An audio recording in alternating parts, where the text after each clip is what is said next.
de nosso Senhor Jesus Cristo. Salve Maria. Sejam bem-vindos ao segundo dia do simpósio de Mariologia, movido pela paróquia Nossa Senhora Aparecida, por ocasião dos 10 anos de instalação desta comunidade paroquial. Seguimos com o nosso simpósio. Hoje vamos ouvir a leitura do segundo milagre e, à luz da palavra de Deus, do Evangelho, queremos meditar, refletir acerca deste milagre atribuído a Nossa Senhora Aparecida. Hoje acolhemos com alegria o diácono Hélio, que exerce o ministério diaconal na paróquia São João Batista, na cidade de Itapetininga. Seja bem-vindo, diácono. É uma alegria imensa ter conosco nesta noite. Estendo os meus cumprimentos a todos aqueles que estão vindo de outras paróquias, outras comunidades, para prestigiar e participar deste simpósio, bem como acolho com ternura os paroquianos, os fiéis que vivem a fé nesta comunidade paroquial. Sejam bem-vindos. Hoje vamos refletir sobre o segundo milagre, o milagre das velas e a cura do servo do centurião romano. Para bem viver neste tempo de estudo, rezemos. Em nome do Pai, do Filho e do Espírito Santo. Amém.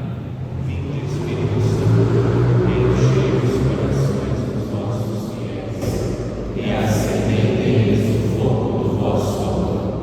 Enviai o vosso Espírito e tudo será criado e renovareis a face da terra. Oremos. Deus, que instruíste os corações dos vossos fiéis com a luz do Espírito Santo, fazei que apreciemos retamente todas as coisas, segundo o mesmo Espírito, e gozemos sempre da sua consolação. Por Cristo Senhor nosso. Amém. A Nossa Senhora Aparecida, Rainha e Padroeira do Brasil, recorremos pedindo a sua intercessão pelo bom êxito deste tempo de estudos, rezando juntos. Ave Maria, cheia de graça, o Senhor é convosco. Bendita sois vós entre as mulheres, bendito é o fruto do vosso ventre, Jesus. Santa Maria, Mãe de Deus, rogai por nós, pecadores, agora e na hora de nossa morte. Amém. Nossa Senhora Aparecida, rogai por nós. Em nome do Pai, e do Filho e do Espírito Santo. Amém. Podem se sentar. Mais uma vez peço a gentileza de manter o celular silencioso, se eu conseguir desligar, ao menos silencioso, para atrapalhar a exposição do diácono, bem como o andamento dos nossos trabalhos neste segundo dia do simpósio. Passo a leitura do segundo milagre, o milagre das velas. Entre os muitos milagres atribuídos à intercessão de Nossa Senhora Aparecida, um dos mais conhecidos e simples é o chamado milagre das velas. Esse acontecimento, embora singelo, tocou profundamente o coração dos fiéis e continua sendo lembrado como um sinal claro da presença da Mãe de Jesus junto ao seu povo. Segundo a tradição, esse milagre aconteceu ainda nos primeiros tempos da devoção à imagem colocada no rio Paraíba do Sul, em 1717. Na aldeia dos pescadores havia o costume de reunir as famílias para rezarem aos pés de Nossa Senhora Aparecida. No altar onde ficava a imagem da santa, 2 velas iluminavam o local.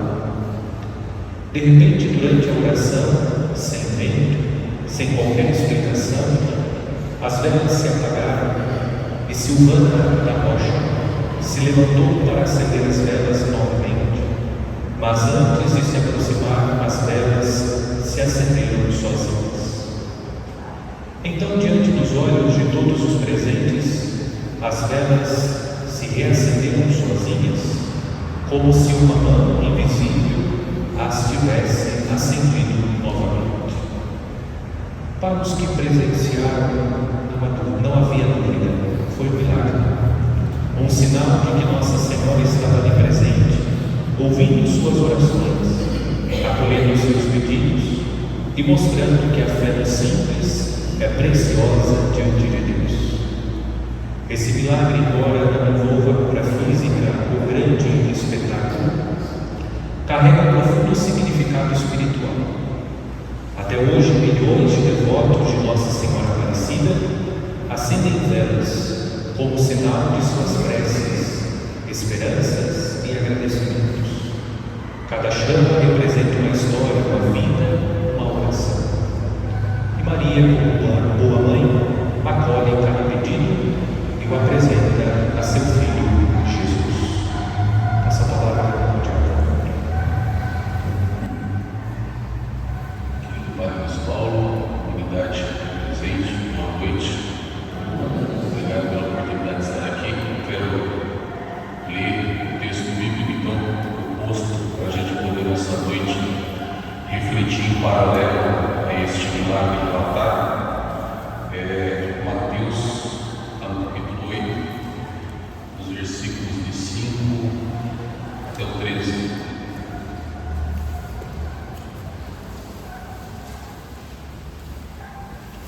Mateus 8, de 5 a 13, é o relato da cura do servo centurião.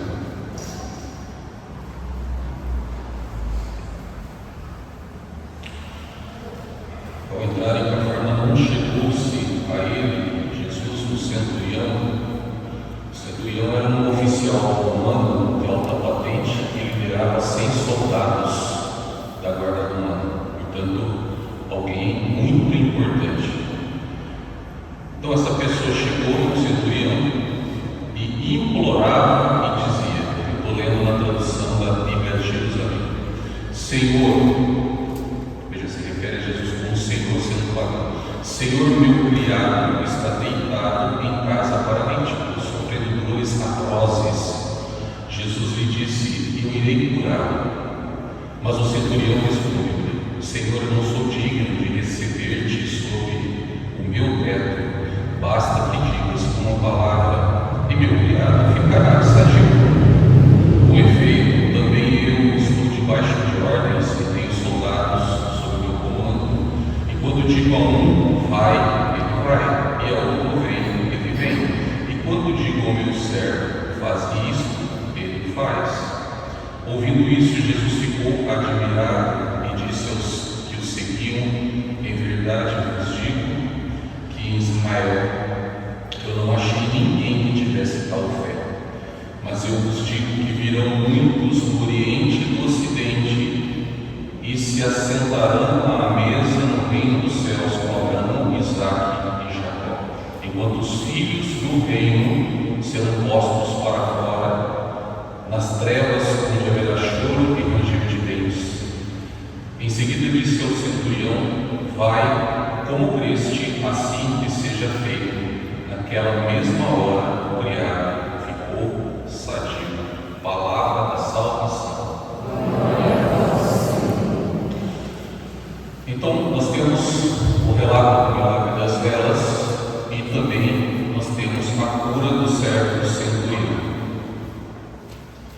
Ambas as narrativas, elas expressam dimensões profundas da nossa vida de fé, da nossa vida de oração, da nossa vida de intercessão, da nossa dependência da graça de Deus e do reconhecimento de que Deus se faz presente no todo da nossa vida. Então, eu quero apresentar essa noite alguns tópicos, alguns pontos de contato entre os dois relatos, para que a gente possa, então, a partir da presença desses princípios espirituais, poder fazer a aplicação, na nossa vida de fé. E a primeira coisa que nós então podemos perceber, e que talvez seja a coisa mais básica presente, não somente nesses relatos de milagres, mas em todos, é a temática da fé. Portanto, esse é o primeiro tópico. Veja, o centurião. O centurião possui uma fé que não exige a presença física de Jesus. Ele confia simplesmente na palavra de Jesus. Ele confia que Jesus vai enviar essa palavra no invisível, à distância, e que essa palavra vai então provocar um milagre na vida daquele por quem ele intercede. No milagre das velas, os pescadores, eles confiam, e é por isso que estão ali, e eles estão orando, de modo desinteressado, podemos dizer assim. Eles estão orando unicamente pelo desejo de unir as suas vidas à presença de Jesus ali, por meio da imagem de Nossa Senhora da Aparecida. Então,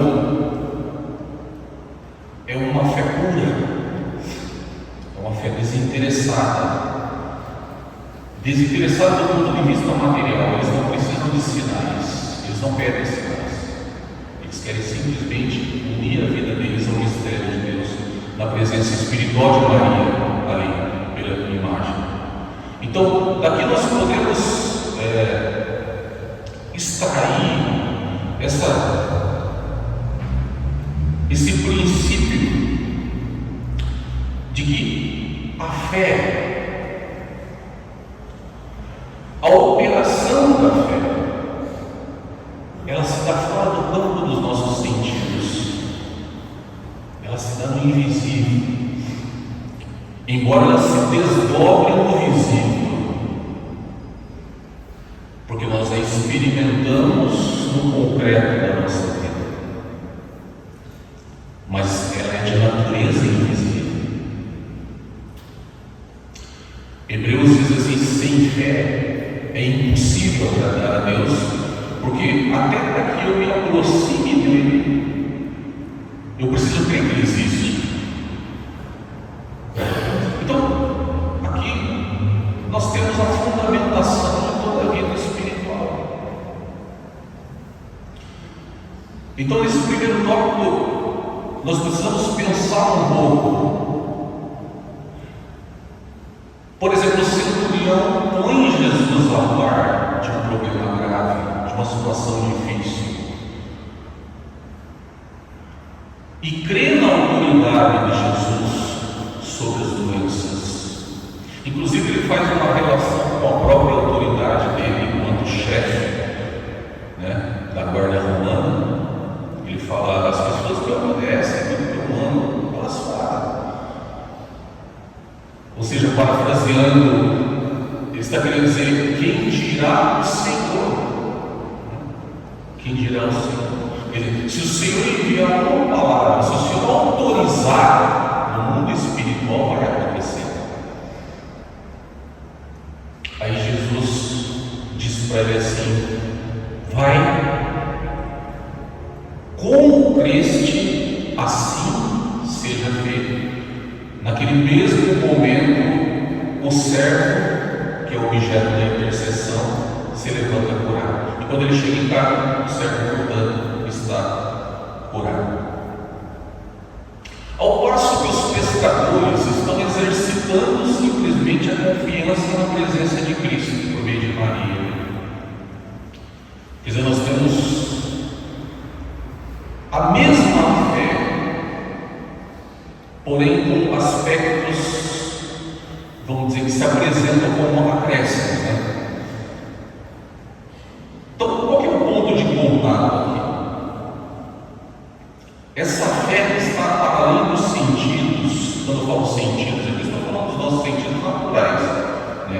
não enxerga a fé, a gente não vê a fé, não ouve a fé. A fé opera no invisível. Então, essa fé que transcende os sentidos, quando nós confiamos no mistério de Deus, ela atua de modo invisível, mas real. Veja, invisível, mas real. E basicamente aqui está a grande dificuldade de termos fé. A grande dificuldade de transcender os nossos sentidos naturais, tanto por uma questão espiritual quanto antropológica. Por quê? Porque a nossa estrutura natural ela é sensorial. Nós, desde quando nascemos, nós somos educados nos sentidos. O que é realidade para nós é aquilo que a gente pode provar, pode ver, pode sentir, pode tocar. Então a gente aprende uma confiança absoluta na materialidade da vida. E aí a gente vai crescendo. E vai crescendo inconsciente de que existe vida para além do temporal. Existe vida para além do imediato, mas nós somos formatados por uma cultura, ou seja, de uma percepção que é apenas com base nos sentidos corpóreos naturais. E o que vai acontecendo com a gente? A gente vai crescendo dando primazia aos sentidos. Então, se eu não posso experimentar, aquilo para mim não tem o que? Realidade. Nós vamos crescendo baseando a nossa vida no externo, buscando segurança naquilo que é visível. Por isso São Paulo diz: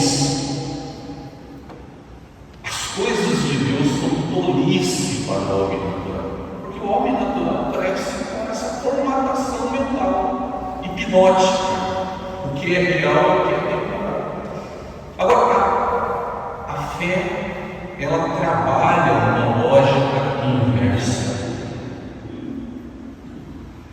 Porque a fé, ela nos chama a dar mais crédito à palavra de Deus, a dar mais crédito ao invisível, ao sobrenatural, do que as impressões imediatas dos sentidos. Percebe? Então essa é a grande tensão, podemos dizer, da fé, a grande batalha espiritual. Jesus começa o seu ministério público pregando sobre a necessidade de fé. Manifestou-se o reino de Deus.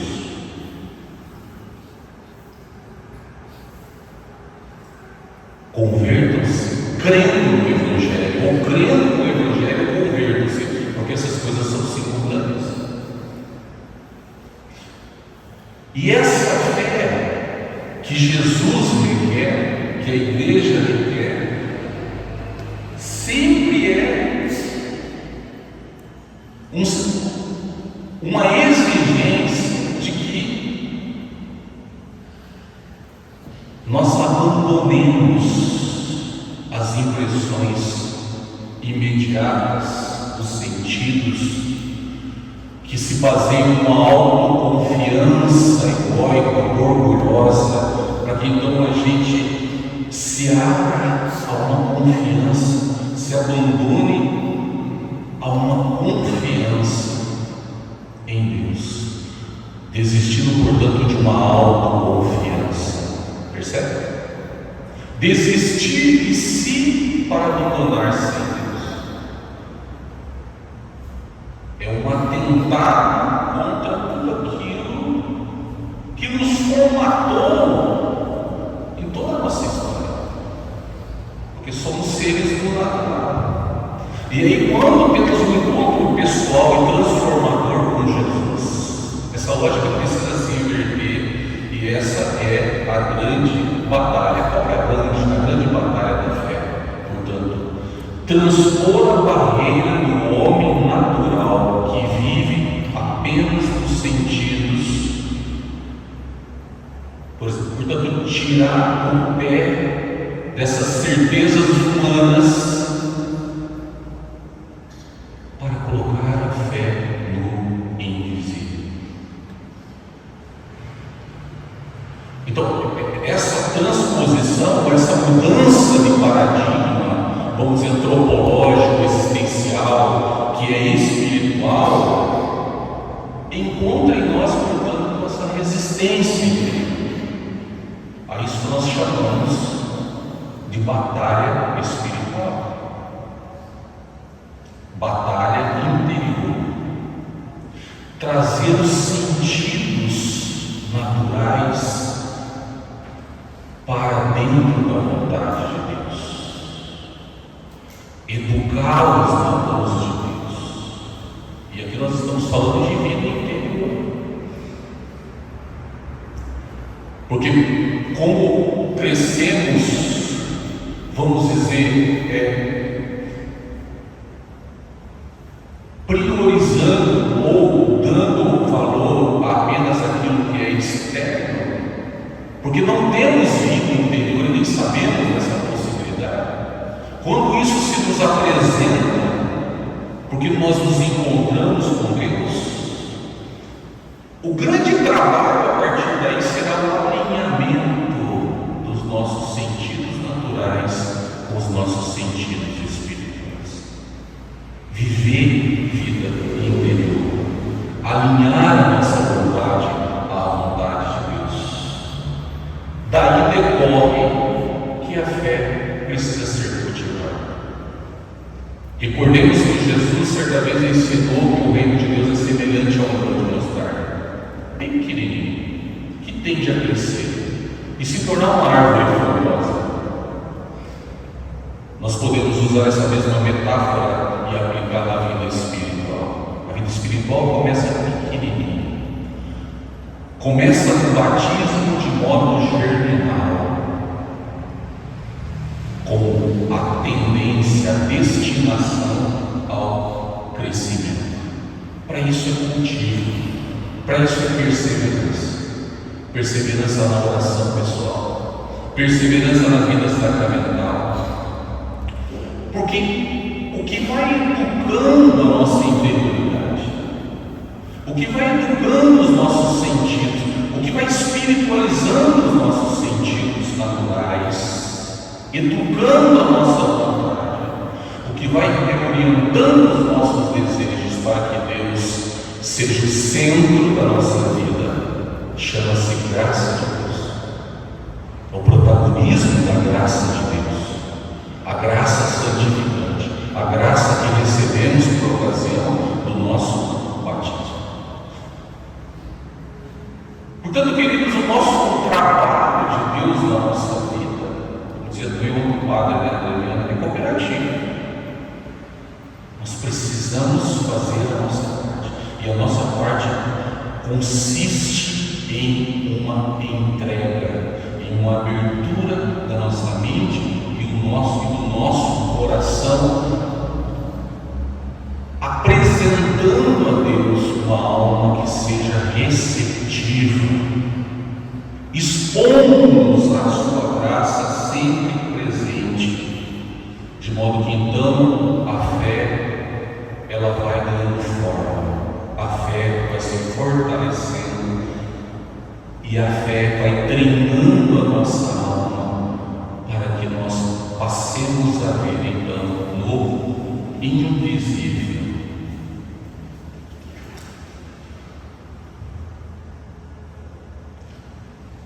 Veja, a base das duas narrativas é a fé. Agora nós temos outros elementos presentes, porque cada uma dessas duas narrativas, elas têm várias temáticas concernentes à vida espiritual que vão se entrelaçando. Então, no chão de tudo, nós temos esta fé que opera no invisível e se desdobra no visível. Se creres, verás a glória de Deus. ver a glória de Deus pressupõe a fé. Esse é o ponto. Os pescadores estavam reunidos aos pés de Nossa Senhora, exercitando a fé. Eles não tinham nenhuma pretensão que não fosse essa. O alinhamento da vida deles com a vontade de Deus, pela via da intercessão de Nossa Senhora. O centurião apresenta uma fé que até então Jesus não tinha visto, nem no povo da religião dele.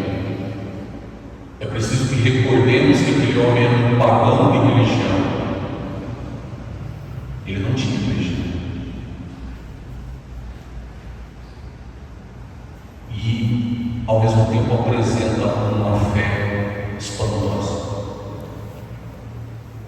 Em relação ao qual Jesus, o próprio Senhor, fica maravilhado. E nós temos um segundo elemento presente. Veja, o centurião reconhece a sua impotência. Ele diz: Senhor, o Senhor aqui é Deus.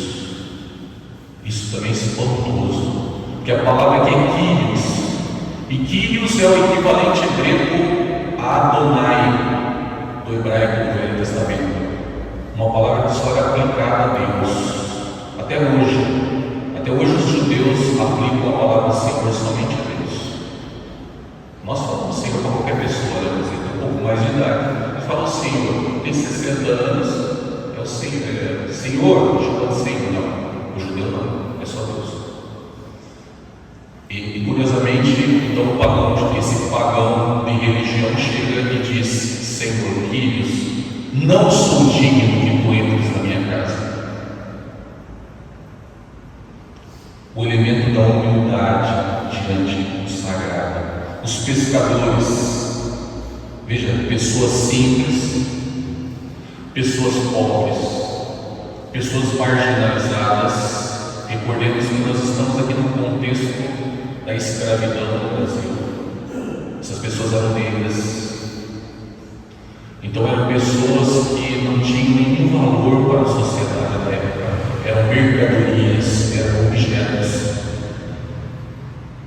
Mas essas pessoas encontram a sua dignidade e o seu valor na comunhão consagrada.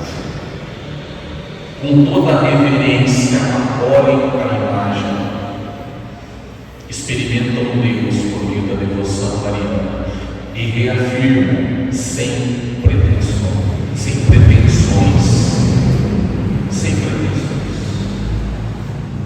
seria incompetência que não fosse simplesmente o alinhamento da própria vida com a vontade de Deus. Então, o segundo tópico, portanto, é humildade diante do sagrado. Recordemos que a bem-aventurança capital está vinculada à humildade. Bem-aventurados os humildes, porque deles é o reino de Deus. Isso nos passa desapercebido.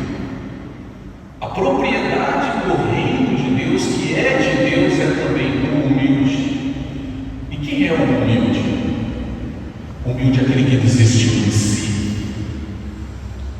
desistiu das suas seguranças humanas. O humilde é aquele que olha para si e se reconhece impotente. Mesmo tendo muitas coisas na vida, não aprisiona nelas o seu coração, porque o seu coração pertence a Deus. Bem-aventurados esses que se sabem pequenos, que se sabem impotentes diante da vida. Bem-aventurados esses que se sabem, vamos dizer assim, um quebra-cabeça faltando peças, porque deles é o reino de Deus, porque esses vão se completar em Deus. Ou seja, é esse estado de consciência que depende de Deus e que deve nos acompanhar. Jesus, como sendo a nossa mais absoluta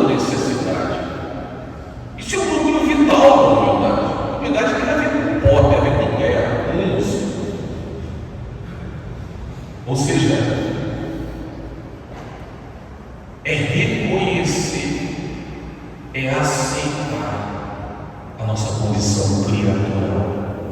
Nós não somos criaturas de nada, nós somos criaturas. E nós dependemos daquele que nos fez. E nos fez para que dele dependamos.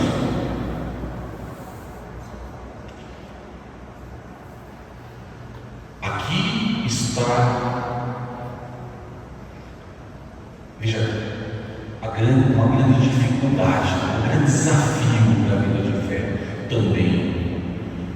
É essa constante atitude interior de morrer para si, para esse autoconceito exacerbado de si mesmo. Ninguém é nada. Amém? Esses dias a gente faz a experiência de pegar uma virose, né? Uma coisa tão boba, né? Que vem do nada, você não sabe de onde pegou e de repente você está na cama. E você não aproveita mais nada. Esses dias eu saí de férias, peguei uns dias, fiquei 3 dias, né? Virose. Quer dizer, ali Deus me deu a oportunidade de uma autopercepção da minha impotência. A gente precisa pedir muito a Deus a graça de perceber as coisas negativas que nos acontecem como sendo da parte de Deus um convite à percepção da nossa necessidade dele. Tem religiões cristãs que interpretam o sofrimento como maldição. Vem para cá que você vai parar de sofrer. Isso é herético. O sofrimento faz parte da pedagogia divina, da nossa condição criatural. Veja, e o sofrimento é sempre uma interpelação de Deus para que a Ele a gente se volte. Porque quando porque é no sofrimento que nos é quebrada essa auto-percepção de superioridade. Se ninguém sofresse, qual seria a necessidade? Percebe? Então, essa é a unidade.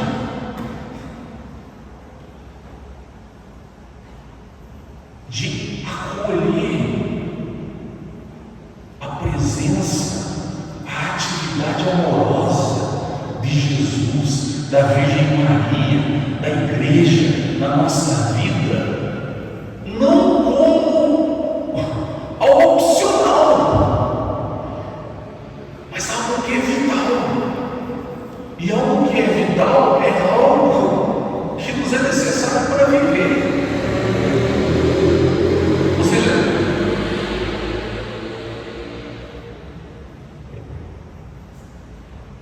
a cruz do discípulo sempre será a cruz onde nós somos obrigados a colocar a nossa soberba, a nossa autoconfiança egóica, orgulhosa. Essa é a cruz do discípulo.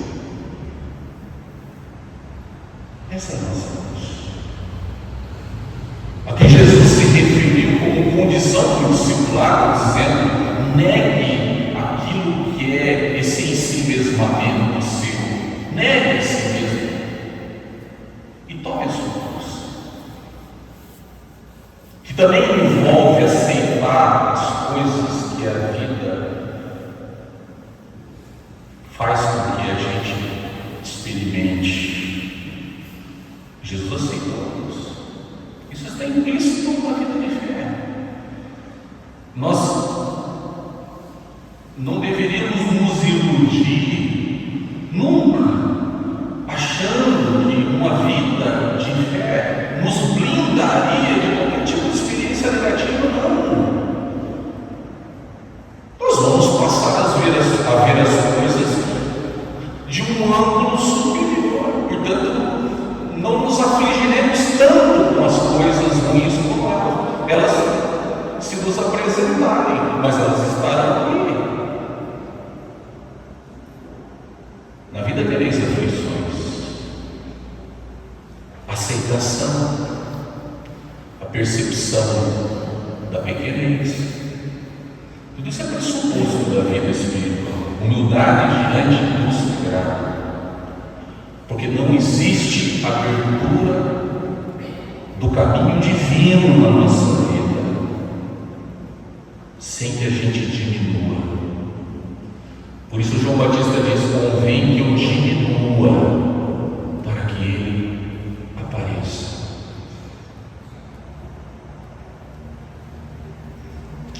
Eu devo abandonar o centro de mim para que Deus se assente.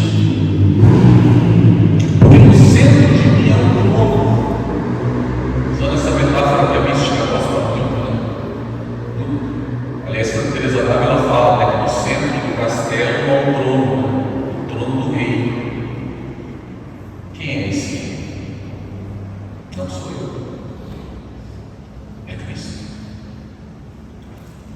Número 3, intercessão como ponte de graça. O centurião não pede por si, mas pelo servo que está doente. Mas se tivesse que pedir por si, também pediria.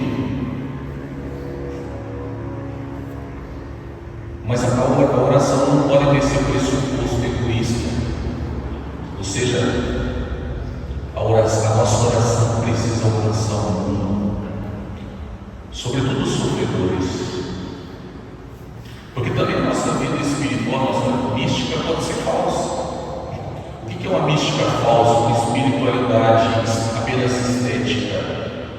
É aquela que se pauta com uma preocupação excessiva acerca de si mesmo. Percebe?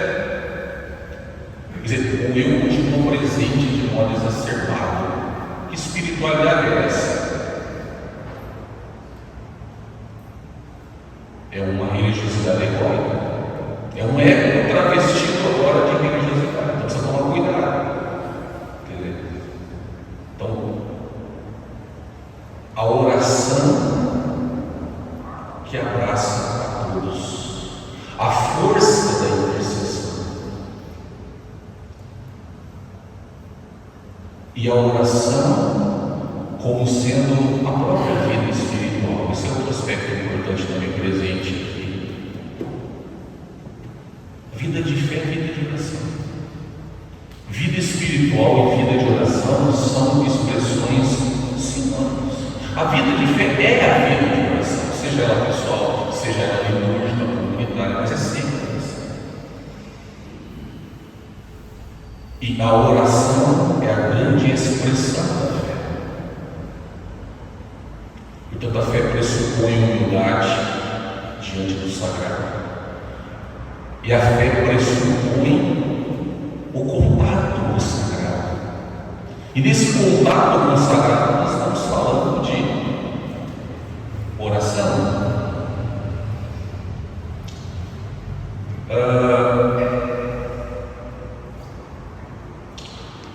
Centurião não pede por si, mas pelo servo doente oferecer ao nosso outro. Milagre das velas. A vela que reacende simboliza que Maria intercede, mesmo quando tudo parece apagado ou sem resposta.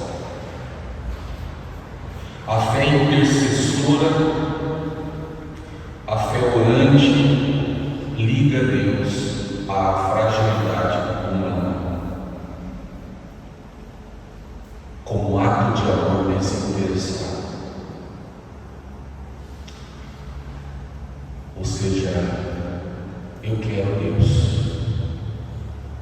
E eu não quero Deus só para mim, eu quero Deus na vida de todos. Eu quero Deus na vida de todos, na vida dos meus filhos, da minha esposa, da minha comunidade, das pessoas que sofrem. Eu quero Deus na vida das pessoas que estão morrendo na Palestina. Eu quero Deus na vida das pessoas que estão morrendo na Rússia, na Ucrânia. Porque Deus é Pai deles. Percebe? Então, essa oração cristã é democrática. Ela abraça o mundo. E ela sobe aos céus e move a mão de Deus. Como moveu o interesse, ou melhor, a atitude de Jesus, que envia uma palavra para ti, que levanta o servo do centurião. que apaga e reacende aquelas velas, como quem diz: eu estou aqui. E que nós temos um evento muito importante também, que hoje o cristianismo ele está muito propagandeado em cima de coisas extraordinárias, da experiência extraordinária. Isso é bom. A fé inclui isso aí. A fé inclui a cura, o milagre. Tudo isso está presente no ministério de Jesus, está presente na vida da igreja. Nós podemos experimentar isso. Mas nós não podemos ser movidos por isso, porque senão nossa intenção de fundo está pervertida. É Deus pelo desejo de Deus, é Deus pelo desejo do amor de Deus, é Deus pelo desejo que eu tenho de corresponder ao fato de que Jesus me introduziu na filiação dele, me deu o Pai dele. É a busca de Deus pela compreensão de que aquela mesma graça que estava na alma humana de Jesus está na minha alma pelo batismo, está na tua alma. E deixa eu dizer para você, por causa dessa graça, que não é uma graça menor do que aquela que estava na alma humana de Jesus de Nazaré, é a mesma graça. A única distinção da filiação de Jesus em relação a nós é que Jesus é filho por direito e é filho por substância. Ele é da mesma natureza de que nós somos filhos por adoção, mas é a mesma filiação. São Tomás de Aquino fala isso. Somos filhos de Deus, e se filhos, somos herdeiros de Deus. Tudo que é de Deus é nosso, e co-herdeiros de Cristo. O Lucas capítulo 15, versículo 31: meu filho, tu estás sempre comigo, meu filho, e tudo o que é meu é teu. Ou seja, a fé come nessas verdades. A fé se alimenta dessas verdades.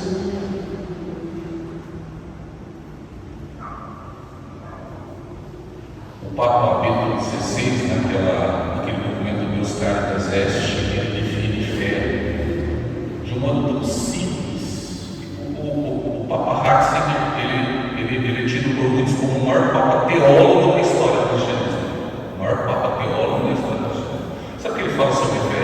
Ele fala que fé não é moral. Fé não é produzir fraternidade. Fé não é dar comida aos pobres. Tudo isso está implicado na fé, mas a fé é um encontro transformante com o nosso Senhor Jesus Cristo. E por conta deste encontro, a minha alma ela é mudada, é impelida às boas obras. Percebe? Então, nada disso aqui vai funcionar. Não funciona nada na vida espiritual se eu não entender que eu preciso dedicar tempo para Deus. Nós temos o hábito de o tempo inteiro estarmos conversando conosco próprios dentro da nossa cabeça. Tem que trabalhar, tem que fazer aquilo, mas por que o fulano fez isso? Por quê? Que hora que vai ser lá? Vai ser às 8, termina às 9. A nossa cabeça ela vive dialogando consigo mesma, sim ou não? A gente deveria começar a exercitar um diálogo com Deus dentro de nós, porque acerca da oração, a oração não são só os momentos, mas a oração é sobretudo vida vivida na presença de Deus. A oração não é somente os nossos textos. Esses momentos a sós com Deus, eles são fundamentais. É fundamental e essencial a nossa participação na Eucaristia, na Santa Missa. mas veja, com o compromisso de que isso nos faça sair por aquela porta com o desejo e a certeza de que Cristo não ficou aqui, Ele segue comigo e que eu preciso com Ele criar um vínculo, e esse vínculo não se faz só em momentos. Oração é vida vivida de modo consciente da presença e da atividade amorosa de Deus no teu interior e no meu interior. Amém? E aí você pede.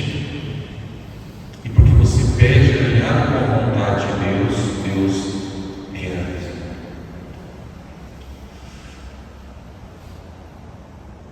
Então vamos lá. Na vida espiritual está implícito o reconhecimento do poder de Deus. Deus pode tudo. Como posso conceber, não conheço o homem, disse a Virgem Maria, o poder de Deus virá sobre ti, o Espírito Santo te envolverá com sua sombra.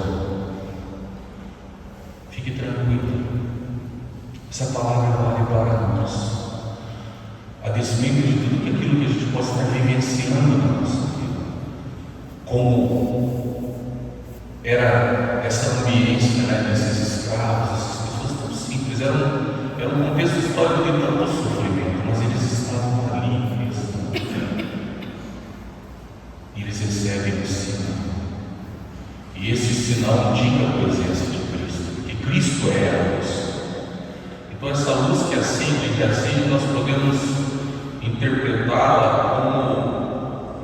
como uma alusão à própria presença de Cristo, luz do mundo, Cristo ressuscitado, ou a luz da fé presente.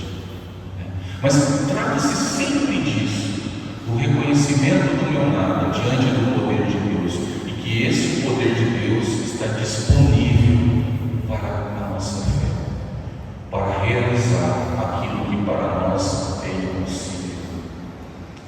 Porque vocês estão tão ansiosos com o que vocês vão vestir, comer ou beber. O Pai sabe do que vocês precisam antes que peçam, porque foi do agrado dele dar-vos o reino, e esse reino tem tudo. Somente se una a Jesus, somente se una à presença gloriosa da Virgem Maria na sua devoção. O desdobramento dessa devoção vai acontecer na sua experiência.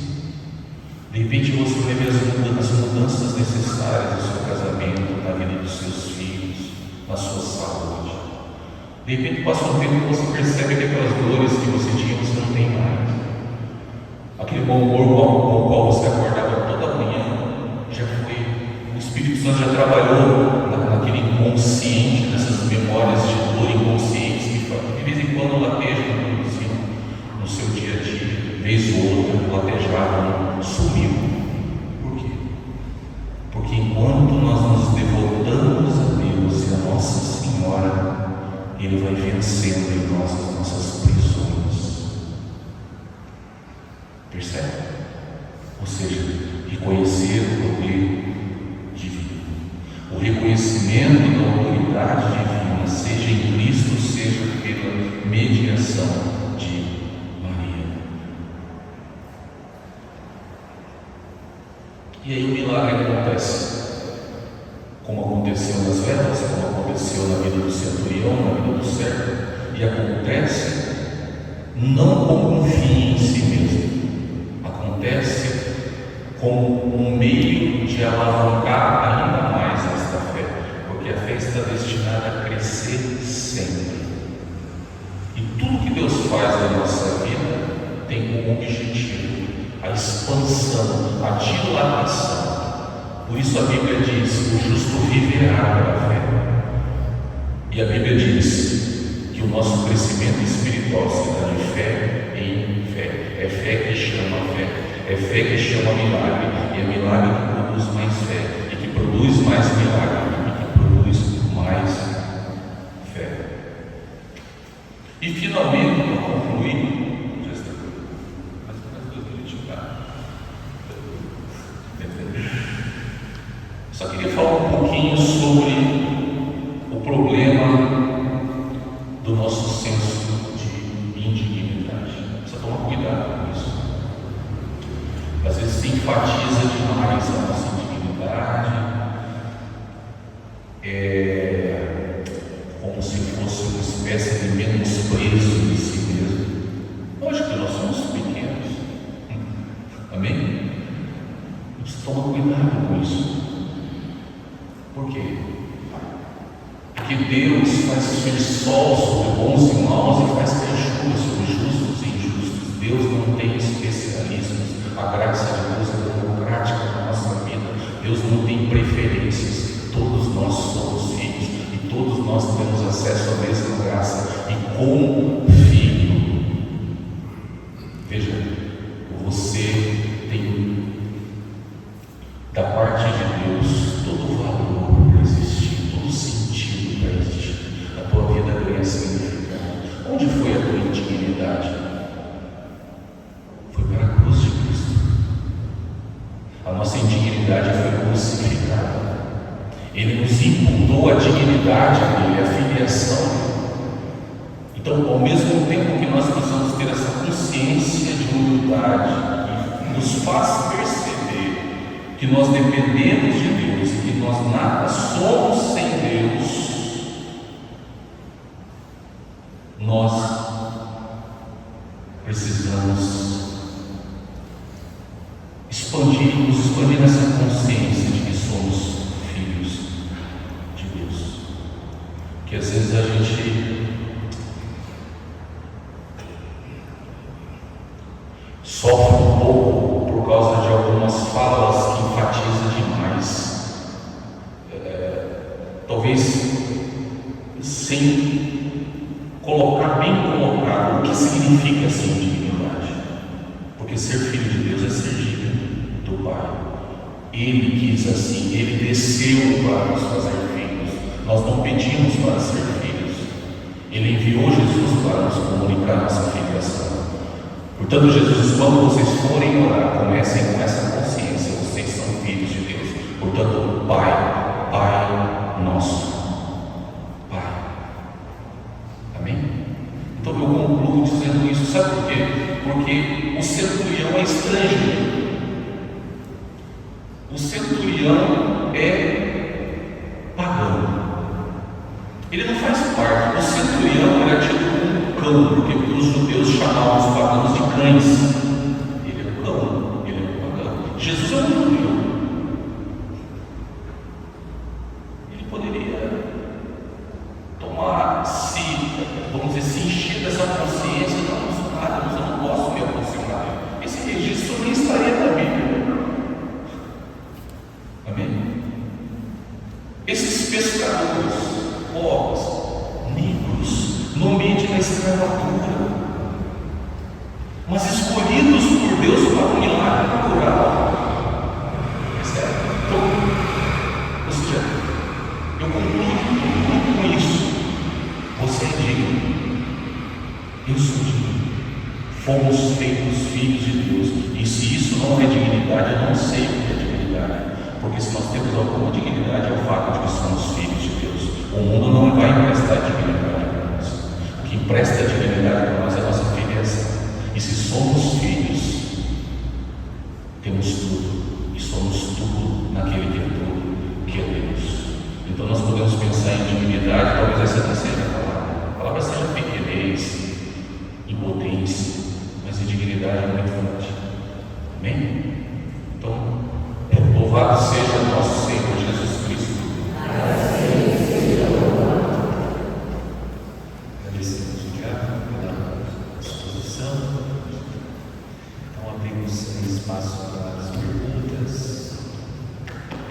Mesmo alguma contribuição. Só levanta a mão e o João leva o microfone aqui na frente.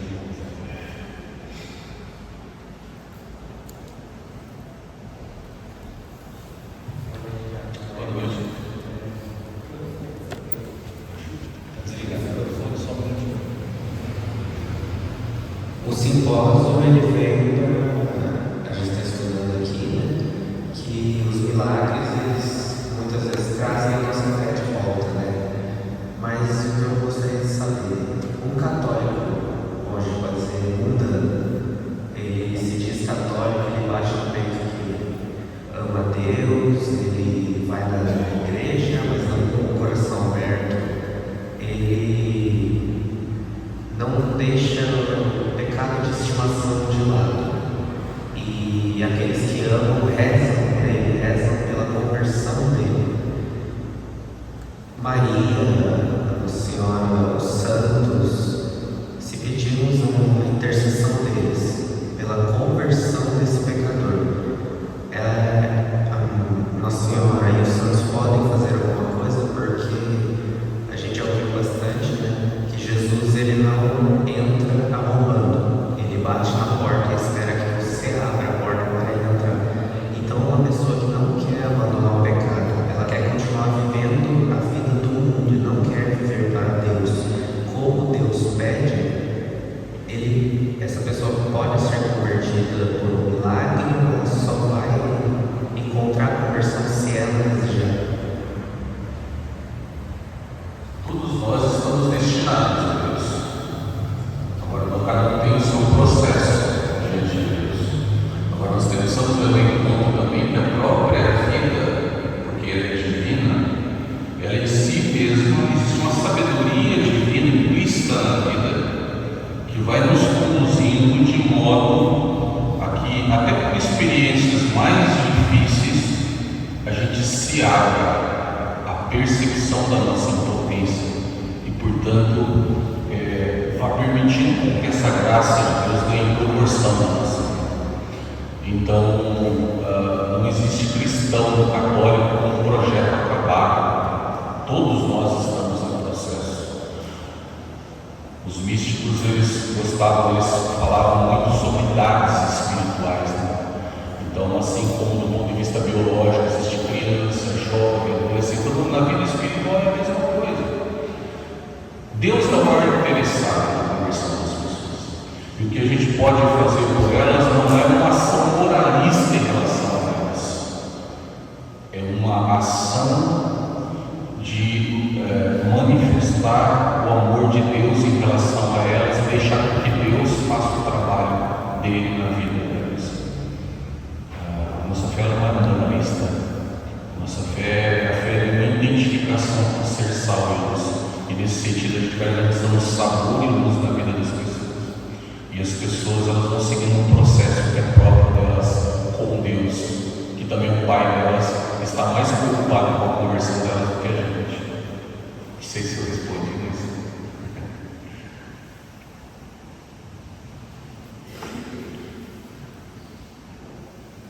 Mais alguém pode levantar a mão?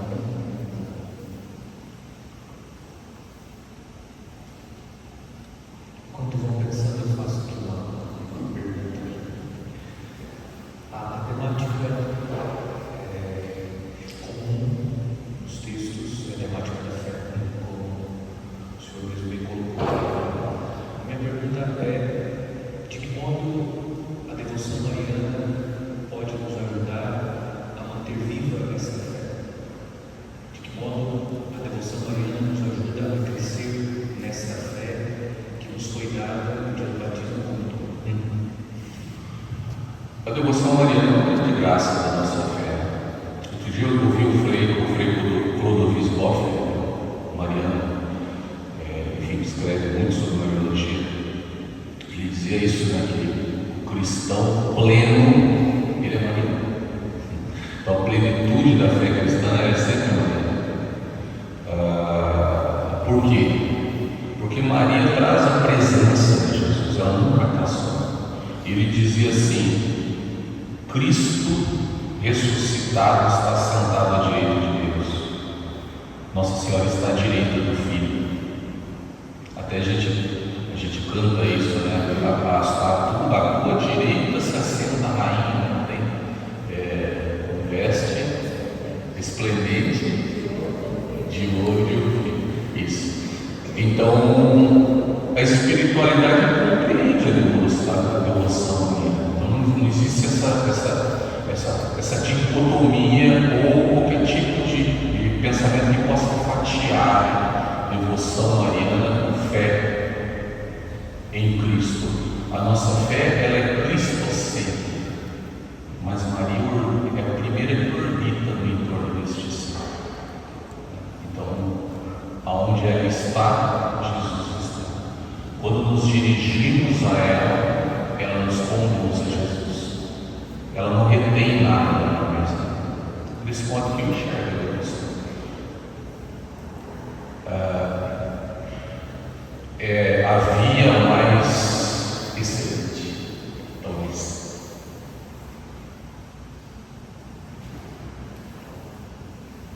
Mais alguém? Legal.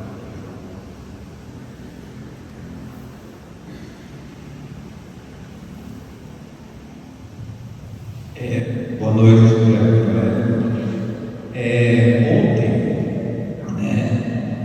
o texto falava dos pescadores que tiveram contato com Jesus, mesmo não acreditando no primeiro momento, mas viram Jesus, e enquanto aqui os pescadores não tiveram esse contato com Jesus,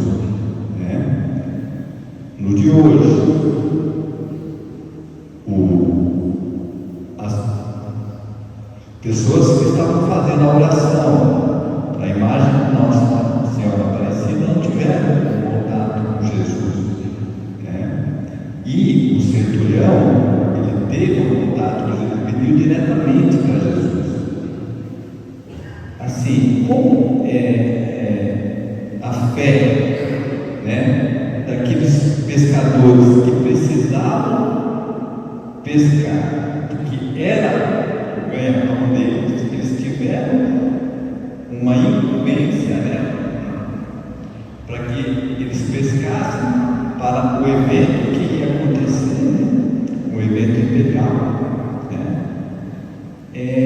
e as pessoas que estavam orando, no texto de hoje, por Maria, por Nossa Senhora Aparecida, imagine assim, eu imagino o tamanho da fé que esses pescadores tinham, porque eles precisavam,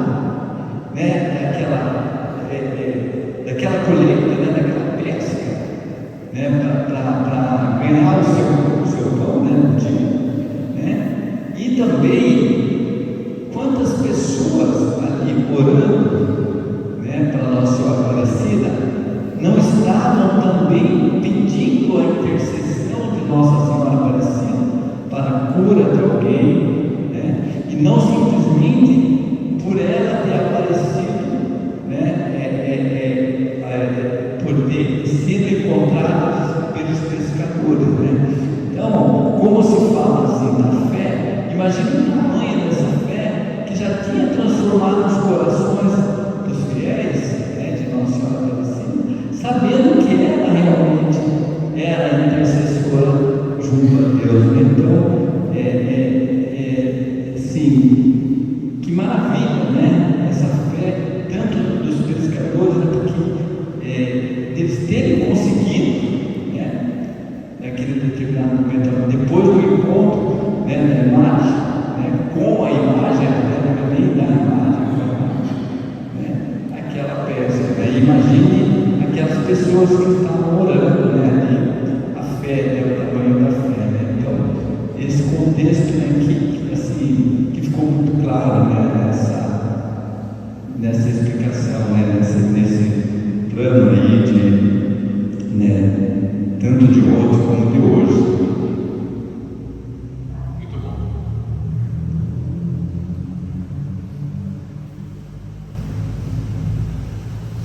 Mais alguém?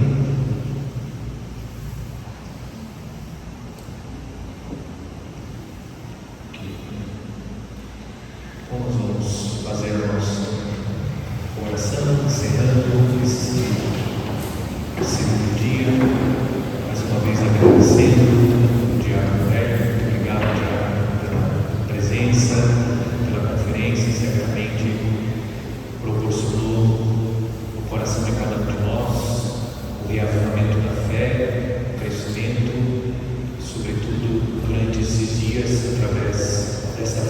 recebemos como dom de Deus, também com confiança em Deus, através dos cuidados maternos de Nossa Senhora. E queremos manifestar o nosso carinho, a nossa gratidão, entregando uma singela recordação da nossa paróquia, manifestando o nosso agradecimento. Muito obrigado. Receba este singelo mimo.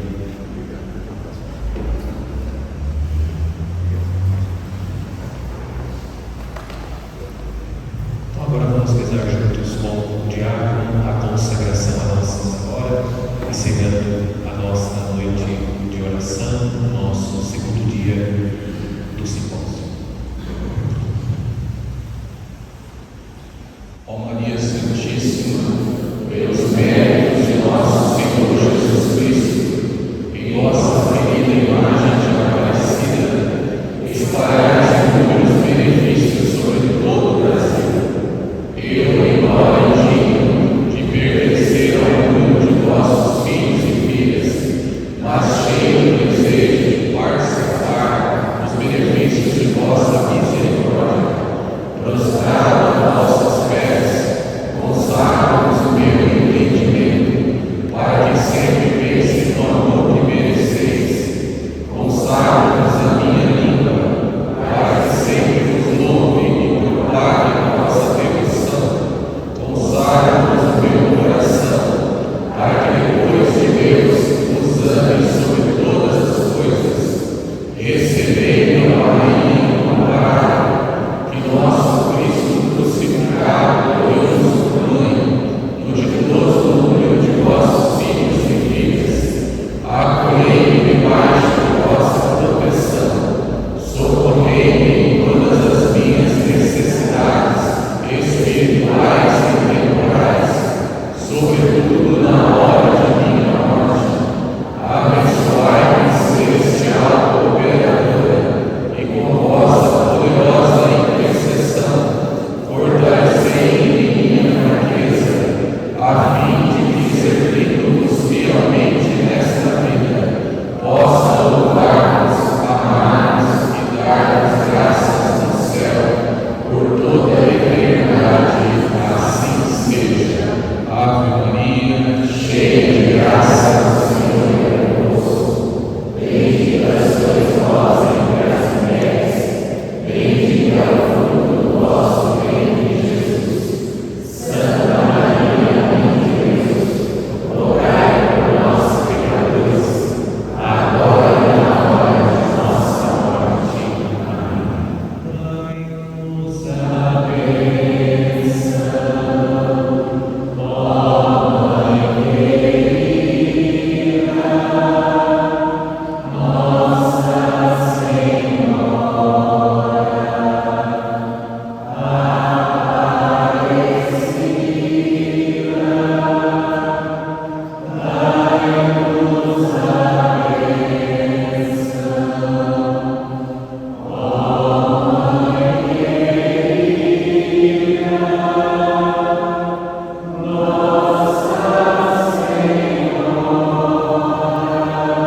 Aparecida. O Senhor esteja convosco. Abençoe-vos o Deus Todo-Poderoso, Ele que é Pai, e Filho e Espírito Santo. Ide em paz e que o Senhor sempre vos acompanhe. Então, amanhã seguimos com o nosso terceiro dia no mesmo horário. Mas gostaria de lembrar que amanhã nós temos a missa pontualmente às 19 horas. Excepcionalmente, vamos rezar amanhã a missa às 19 horas, para que pontualmente às 20 horas iniciemos o nosso simpósio. Lembre que amanhã é festa da Transfiguração do Senhor. Muitas paróquias celebram amanhã a festa do Bom Jesus. Então, amanhã a missa às 19 horas e contaremos um simpósio com a presença do Padre Leonardo, pároco da Paróquia São João Batista. Muito obrigado pela presença, uma boa noite.